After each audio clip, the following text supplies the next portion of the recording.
இது தமிழ்நாடு. தமிழ்நாட்டினுடைய அடையாளமா இருக்கக்கூடிய நாட்டுப்பண்ணை நாங்க 3வது இடத்துக்கு தள்ளி போவோம் அப்படின்னா, இது RSS பாஜக சங்க பரிவார் கும்பலுக்கு கால் வருடுகிற ஒரு வேலை. எல்லாத்தையும் வேடிக்கை பார்க்கிற விஜய மக்கள் புரிஞ்சுக்கணும். இந்த இளைஞர்கள்லாம் ஒண்ணு சேர்ந்து இஸ்லாமியர்களை விரட்டி அடித்தார்கள் என்கிற கேவலமான பாட்டு தான் இந்த பாட்டு. இத வெறும் ஒரு பாட்டா நம்ம கடந்து போக முடியாது. நம் வரலாற்றை சிதைக்கிற அயோக்கியத்தனம் என்று பார்க்க வேண்டும். இல்ல, எனக்கு புரியல. உன் வீட்டுக்குள்ள ஒருத்த ஒரு பாட்டை பாடிட்டு உட்கார்ந்து இருக்கான். அடிச்சு விரட்டுறது சரியானதா, இல்ல நான் போக மாட்டேன் வீட்டுக்கு வெளியே நிப்பேன்றது சரியானதா?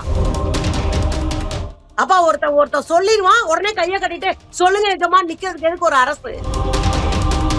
புதிய சிந்தனை நேயர்களுக்கு வணக்கம். இன்றைய சிறப்பு நேர்காணலில் நம்முடன் சிறப்பு விருந்தினர் பேராசிரியர் சுந்தரவள்ளி அவர்கள். வணக்கம். வணக்கம்ப்பா. வணக்கம் வணக்கம். எப்படிக்கா இருக்கீங்க? நல்லா இருக்கேன். நீ நல்லா இருக்கீங்களா? நல்லா இருக்கேக்கா. நெல்லை மனோன்மணியம் பல்கலைக்கழக அந்த பட்டமளிப்பு விழாவில் தமிழ்தாய் வாழ்த்த யார் இயற்றினாரோ அவரே இன்னைக்கு புறக்கணிக்கப்பட்டிருக்காரு. குறிப்பா தமிழ்தாய் இன்னைக்கு 3வது இடத்துக்கு தள்ளப்பட்டிருக்கு. நீங்க எப்படிக்கா பாக்குறீங்க? முதல்ல தமிழ்தாய் வாழ்த்தை 3வது இடத்துக்கு தள்ளியதற்கு கடுமையான கண்டனங்களை தெரிவித்துக் கொள்கிறோம். இது தமிழ்நாடு. தமிழ்நாட்டினுடைய அடையாளமா இருக்கக்கூடிய நாட்டுப்பண்ணை நாங்க 3வது இடத்துக்கு தள்ளி போவோம் அப்படின்னா, இது RSS பாஜக சங்க பரிவார் கும்பலுக்கு கால் வருடுகிற ஒரு வேலை அப்படின்றத நம்ம முடிவு பண்ணணும். 2வது, தமிழ்தாய் வாழ்த்தை மனோன்மணியம் சுந்தரனார் அவர்கள் தான் எழுதுறது. அவர்கள் எழுதிய பாட்டுல முக்கியமான ஒரு வரியை நீக்கிட்டு நம்ம தமிழ்தாய் வாழ்த்தா வச்சிருக்கோம். ஆரியம் போல் வழக்கொழிந்து, அதாவது சமஸ்கிருதத்தை போல வழக்கழிந்து போன மொழி இல்லை அப்படின்ற நம்ம அந்த வார்த்தைய நீக்கிட்டு வைக்கிற அளவுக்கு பண்பாடானவர்கள் தமிழ்நாட்டில். ஆனா எந்த பண்பாடுமற்று RSS பாஜக சங்கப்பரிவார் கும்பல் இந்த பாட்டை திணிக்கிறாங்க அப்படின்னா, நம்முடைய மொழிப்பாடலை 3வது இடத்துக்கு தள்ளி இருக்காங்கன்னா, அதை கடுமையா கண்டிக்க வேண்டிய நேரத்துல எல்லாத்தையும் வேடிக்கை பார்க்கிற விஜய மக்கள் புரிஞ்சுக்கணும்.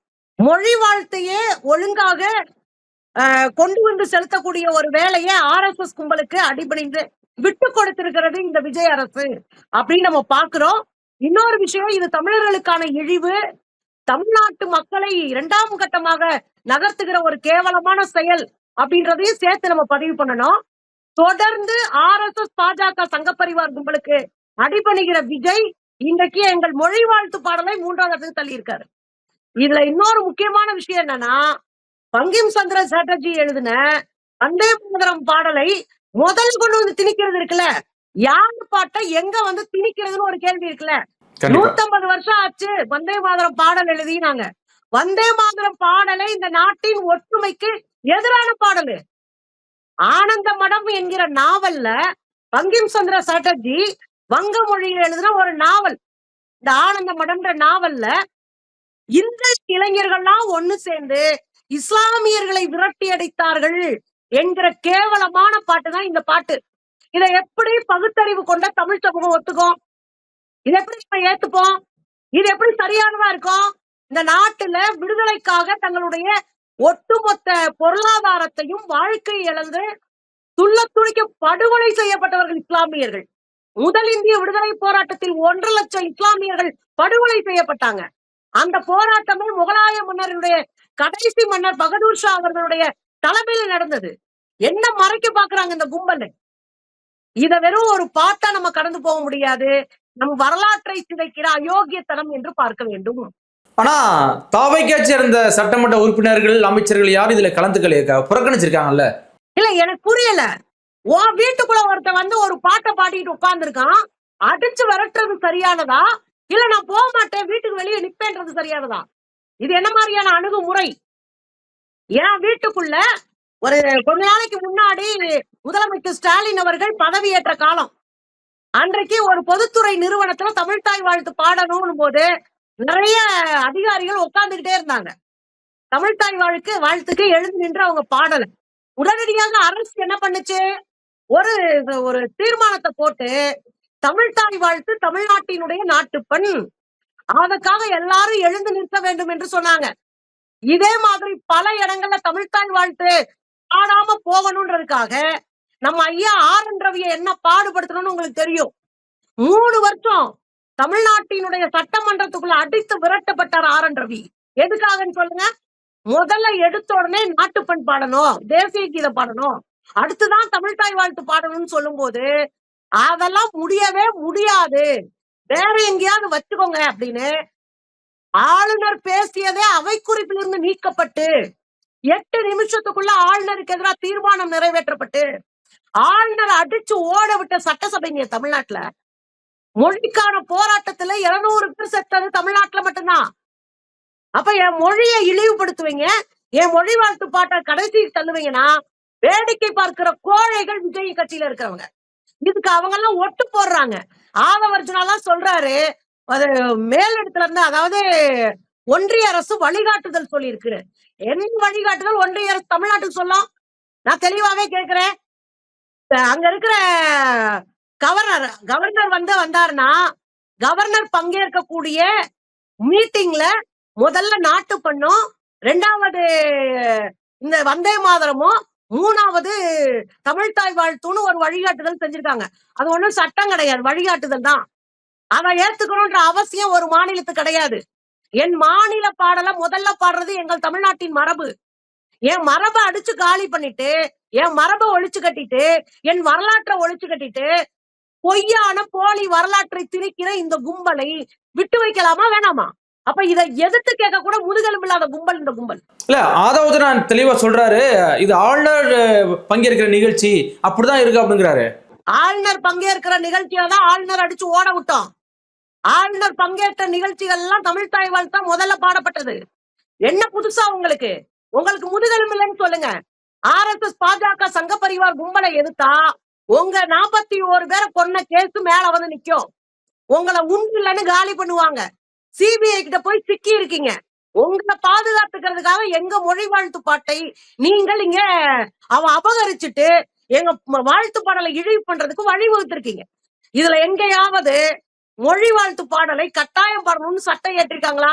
அப்படி ஒருவேளை அதாவது வந்தே மாதரம் பாடலை கட்டாயம் பாடணும் அப்படின்னு சட்டம் ஏற்றிருக்காங்களா?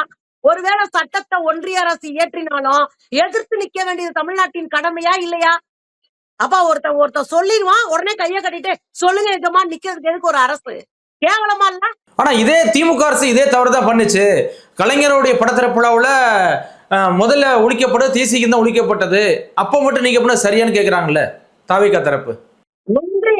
ஒன்றிய அரசு நடத்துகிற நிகழ்வு இது. தமிழ்நாடு அரசு நடத்துகிற நிகழ்வு இல்ல. ரெண்டுக்கு வித்தியாசம் இருக்கு. இந்த பட்டமளிப்பு விழா தமிழ்நாடு நடத்துகிற விழா. அது நாணயம் வெளியிட்டது. யாருக்கு? முதலமைச்சராக இருந்த முத்தமிழறிஞர் டாக்டர் கலைஞர் அவர்களுடைய நினைவாக நாணயம் வெளியிட்டது. ஒன்றிய அரசு வெளியிட்ட விழா அது. சரிங்களா? இது தமிழ்நாடு அரசின் விழா. தமிழ்நாடு அரசு கையில தமிழ்நாட்டு மக்களின் வரிப்பணத்துல நம்ம மக்களுக்காக கட்டப்பட்ட இந்த பெரிய பெரிய நிறுவனங்களாக இருக்கிற கல்வி நிறுவனங்களா இருக்கிற பல்கலைக்கழகங்களுக்குள்ள தமிழ்நாடு அரசு செய்ய வேண்டிய வேலையை விட்டுட்டு நீ யாருக்கு கொடை பிடிச்சிட்டு இருக்க? யாரு கொடை பிடிக்கிறீங்க? தமிழ்நாடு அரசினுடைய வேலை இது. அப்ப நீங்க ஏதோ ஒண்ணு காரியம் காட்டிட்டு நான் இப்படித்தான் இருப்பேன் பாஜகவுக்கு பல்ல காட்டுறீங்கன்னு அர்த்தம். இது எப்படி நியாயமா இருக்கும்? மனோன்மணியன் பல்கலைக்கழகத்தினுடைய அந்த பேரு மனோன்மணியம் சுந்தரனார் அவர்கள் எழுதிய தமிழ்தாய் வாழ்த்து அவருடைய நினைவா இருக்கிற பல்கலைக்கழகத்துக்குள்ள 3வது நான் பாடுவேனா? இதை விட ஒரு அவமானம் தமிழ்நாட்டுக்கு வேற என்ன இருக்கு? இதுக்கு நீங்க சப்பக்கட்டு கட்டுவீங்களா? இதை ஒழிச்சு கட்டுறது எப்படி? அடுத்த கட்ட நடவடிக்கை என்ன? அனைத்து கட்சி கூட்டத்தை கூட்டி இதை சரி பண்றதுக்கு என்ன வழின்னு பாக்குறவன் நேர்மையான அரசியல்வாதி. எந்த வழியும் தெரியாம அவங்களுக்கு சல்யூட் அடிச்சுக்கிட்டு முதுக வளைச்சுக்கிட்டு கூன் போட்டுட்டு நாங்க இப்படித்தான் இருப்போம் அப்படின்னு நிக்கிற அயோக்கியத்தனமான வேலைக்கு சப்பக்கட்டு கட்டுற வேலை இது. ஏற்கனவே அந்த துணைவேந்தர் அறிவிச்சுதான் இருக்கா, ஆல்ரெடி அறிவிச்சுட்டாங்களே. முதல்ல வந்தே மாதரம் தான் பாடப்படும், பிறகு தேசிய கீதம், அதுக்கப்புறம் தான் தமிழ்தாய் வாழ்த்து பாடப்படும். முன்னாடியே அறிவிச்சுதானே இன்னைக்கு நடக்குது. அறிவிச்சாங்கல்ல. அறிவிச்சா ஒரு அரசனுடைய வேலை என்ன? ஏற்கனவேங்க உச்ச நீதிமன்றத்துல ஒரு வழக்கு தொடுத்தோம். என்ன வழக்கு? இந்த பிரச்சனை எல்லாம் வரக்கூடாதுன்னு தான் அந்த வழக்கே நம்ம தொடுத்தோம். உயர்கல்வி நிலையங்கள்ல துணைவேந்தர்களை இன்னைக்கு வரையும் ஆளுநர் நியமிச்சுட்டு இருக்காரு. கண்டிப்பா நாம என்ன சொல்றோம்? துணைவேந்தரா ஆளுநர் நியமிக்கிறாரு, வேந்தரா ஆளுநர் இருக்காரு. எங்க வீட்டுக்கு நீ யாரு தலைவனா உட்கார்ந்து இருக்கிறதுக்கு? நீ யாரு? அப்ப எங்க வீட்டு தலைவர் யாரு? மக்களால் தேர்ந்தெடுக்கப்பட்ட முதலமைச்சர். அப்ப முதலமைச்சர் தான் வேந்தரா இருக்கணும். இந்த முதலமைச்சர் வேந்தரா இருக்கணும்ன்றத உச்ச நீதிமன்றம் தன்னுடைய சிறப்பு அதிகாரத்தை வச்சு நமக்கு தீர்ப்பா கொடுத்தாங்க. சிறப்பு அதிகாரத்தை பயன்படுத்தி நமக்கு தீர்ப்பே கொடுத்துட்டாங்க. உச்ச நீதிமன்றம் நம்ம கொடுத்த தீர்ப்பை கூட பாதுகாக்க வக்கற்ற அரசு இந்த அரசு. இவங்க என்ன பண்ணிருக்கணும்? வந்தோடனே முதலமைச்சர் தான் இந்த பல்கலைக்கழகங்களுடைய வேந்தர், நாங்க தான் இந்த பல்கலைக்கழக துணை வேந்தர்களை நியமிப்போம்னா இந்த பிரச்சனை வந்திருக்குமா? அதுலயே கோட்டை விட்டாங்க. உயர்கல்வித்துறை அமைச்சர் அன்னைக்கு என்ன சொன்னாரு? முன்னாடி இருந்த அரசு பின்பற்றியதை நாங்களும் பின்பற்ற வேண்டிய அவசியம் இல்லைன்னு. அதுக்கு என்ன அர்த்தம்? காங்கிரஸ் பேர் இயக்கம் நாங்க பாஜகவுக்கு ஆப்போனட்டா நின்னு நாங்க அடிப்போன்றீங்க. ஆனா நீங்க கைய கட்டில நிக்கிறீங்க, பாஜக சொல்றதுக்கு பல்ல கட்டிட்டுல நிக்கிறீங்க. இது எப்படி நியாயமா இருக்கும்? அப்ப நாங்க தெளிவா ஒண்ணு சொல்றோம், இது ஆளுநர் ஒரு வாரத்துக்கு முன்னாடியே சொல்லிட்டாரு அப்படின்னு துணைவேந்தர் பேசுறாருன்னா உட்கார வச்சு பேசி, இது நம்முடைய மாநிலம், இது நம்ம கண்ட்ரோல்ல இருக்கிற பல்கலைக்கழகம், இது ஒன்றிய பல்கலைக்கழகம் இல்லை, இது தமிழ்நாட்டின் பல்கலைக்கழகம். அப்ப இங்க இதுதான் மரபு அப்படின்றத உறுதிப்படுத்திருக்கணுமா இல்லையா? ஆக இத கண்டுக்காம ஜனநாயகன் படத்துல போய் கூத்தடிச்சுட்டு ஆளுக்காலு கண்ணீர் விட்டு கதறி ரீல்ஸ் போட்டுட்டு இருந்தீங்கன்னா தமிழ்நாட்டு மக்களை எவ்வளவு கேவலப்படுத்திட்டு உட்கார்ந்துருக்கு விஜய் அரசுன்னு பாருங்க. விஜய்க்கு முதுகெலும்பு இல்ல, அதத்தான் இது காட்டுது. காலையிலே வந்து பாத்தீங்கன்னா கிட்டத்தட்ட ஒட்டுமொத்தமா 871 ஸ்டூடெண்ட்டுக்கு இன்னைக்கு பட்டமளிப்பு வழங்கப்பட்டதா அறிவிச்சாங்க. ஆனா சடனா பாத்தீங்கன்னா 117 தான் இன்னைக்கு வந்து ஆளுநர் வந்து பட்டமளிப்பு நடத்துவாரு அப்படின்னா ஒரு கிளர்ச்சி கிளம்பினுச்சு. எப்படி காது? அதாவது தங்க மெடல் வாங்கினவங்களுக்கு மட்டும்தான், அதாவது மெடல் வாங்கி ஃபர்ஸ்ட் கிளாஸ்ல ஃபர்ஸ்டா பாஸ் பண்ணிருப்பாங்கல்ல, அந்த கோல்டு மெடலிஸ்ட் அவங்களுக்கு மட்டும்தான் ஆளுநர் கொடுப்பாரு, மத்தவங்களுக்கு எல்லாம் நாங்களே கொடுத்துருவோம் அப்படின்னு ஒரு விஷயத்த இன்னைக்கு அனௌன்ஸ் பண்ணிருக்காங்க. அப்படி எப்படி கிடையாது. யூனிவர்சிட்டிக்கு வந்தாங்கன்னா அங்க இருக்கிற அத்தனை மாணவர்களுக்கும் பொதுவா கொடுப்பாங்க, அல்லது அவரை உட்கார வச்சுட்டு மத்த கூட இருக்கிற அமைச்சர்கள் பாதி பேர் கொடுப்பாங்க. அதுதான் நடைமுறை வழக்கம். ஆனா அதை மாத்திட்டு கோல்டு மெடலிஸ்ட் மட்டும் கொடுத்து நாங்க கிளம்பிடுவோம்னா இப்ப மத்த மாணவர்கள் யாரு? ஒருத்தனும் உழைப்பை போட்டு கஷ்டப்பட்டு படிச்சு பாஸ் பண்ணி தன்னுடைய கனவை நிறைவேற்றின நாளு இன்னைக்கு ஆளுநர் கையாலையோ அமைச்சர் கையாலையோ இந்த பதவியை பட்டத்தை வாங்குறது என்பது அவங்களுடைய வாழ்க்கையில ஒரு அச்சீவ்மெண்டா இருக்கும். அதை மாட்டேன்னு சொன்ன பிறகு மாணவர் சங்கத்தை சேர்ந்தவர்கள் மாணவர்கள் பயங்கரமா சத்தம் போட்டு சண்டை போட்ட பிறகு இப்ப ஓகே ஆயிடுச்சு. அப்ப தமிழ்நாட்டுல சங்க பரிவார் கும்பலை எதிர்த்து நம்ம ஒன்னொன்னுக்கு போராட வேண்டியிருக்கு. இன்னைக்கு எதிர்த்து நிக்கிற வலிமையான அரசு தமிழ்நாட்டுல இல்லை. தெளிவான கொள்கை பிடித்தமுள்ள தமிழ்நாட்டின் உரிமைகள் குறித்த புரிதல் இருக்கிற அரசு தமிழ்நாட்டுல இல்ல. அதுதான் நமக்கு இருக்கிற மிகப்பெரிய பின்னடைவு. அப்ப எந்த அறிவும் இல்லாத ஒரு கும்பல் கையில ஆட்சி அதிகாரம் இருக்கும்போது மாணவர்களும் உயர்கல்வி நிலையங்களும் சங்கிகளினுடைய கைப்பாவையாக மாறி இருக்கு. அதுதான் இவ்வளவு அலப்பறைக்கும் காரணம். இல்ல ஒருவேளை பயம் வந்துருச்சா திரு ஆளுநர் அர்லேக்கர் அவர்களுக்கு? ஏன்னா கடந்த முறை ஆர்.என். ரவி கையால ஒரு பொண்ணு நான் அவர் கையில நான் பட்டம் வாங்க மாட்டேன்னு சொல்லிட்டு துணைவேந்தர் கையில வாங்கிட்டு போனது சம்பவம் கடந்த முறை பார்த்தோம். சோ அதே மாதிரி இந்த முறையும் ஒரு அசிங்கப்பட்டுருவோங்கிற ஒரு பயம் வந்துருச்சா? அர்லேகர்லாம் பயப்படுற ஆள் கிடையாது. அவங்க எப்பவுமே ஆளுநர்களை வைத்துக் கொண்டு பேரலா ஒரு ஆட்சி நடத்துற கும்பல். தமிழ்நாட்டில் மக்களால் தேர்ந்தெடுக்கப்பட்ட அரசை நடத்த விடாம செய்யற ஒரு கும்பல். அப்ப முதல்ல நமக்கு அரசியலா அறிவு வேணும், கருத்தியலா தெளிவு வேணும்.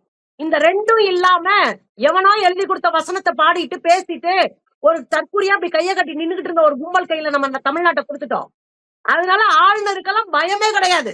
நமக்கேற்ற அடிமைகள், நமக்கு வாய்த்த அடிமைகள் மிகவும் நல்லவர்கள் அப்படின்னு ஆளுநர் சந்தோஷமா இருக்காரு.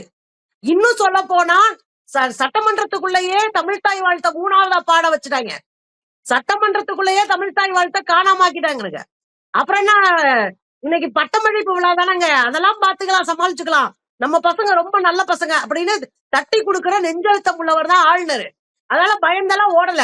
இந்த ஆளுநரை அடிச்சு ஓட விடணும்னா முன்னாடி இருந்த திராவிட அமைப்புகள் கட்சிகள் ஆட்சியில இருந்திருக்கணும், அடிச்சு ஓட விட்டுருப்பாங்க. ஏன்னா அவங்களுக்கு தெரியும் ஆளுநர் என்பவர் ஆட்டுத்தாடி எந்த விதத்திலும் ஒரு மாநிலத்துக்கு உதவாது என்று மாநில அரசுக்கு ஆளுநர் தேவையில்லாத ஒரு ஒட்டுமீச அப்படின்னு சொன்னவங்க அவங்க. ஆனா இப்ப புரிதலே இல்லையே, இந்த கும்பல் எதிர்க்கவே இல்லையே. இந்த கும்பல் தான் அடிபணிஞ்சு காலில் விழுந்து ரொம்ப நாள் ஆச்சு. அதுக்கெல்லாம் முட்டு கொடுத்துட்டு இருக்காங்களே, காலில் விழுந்தது வெளியே தெரியாம இருக்கணும்னு.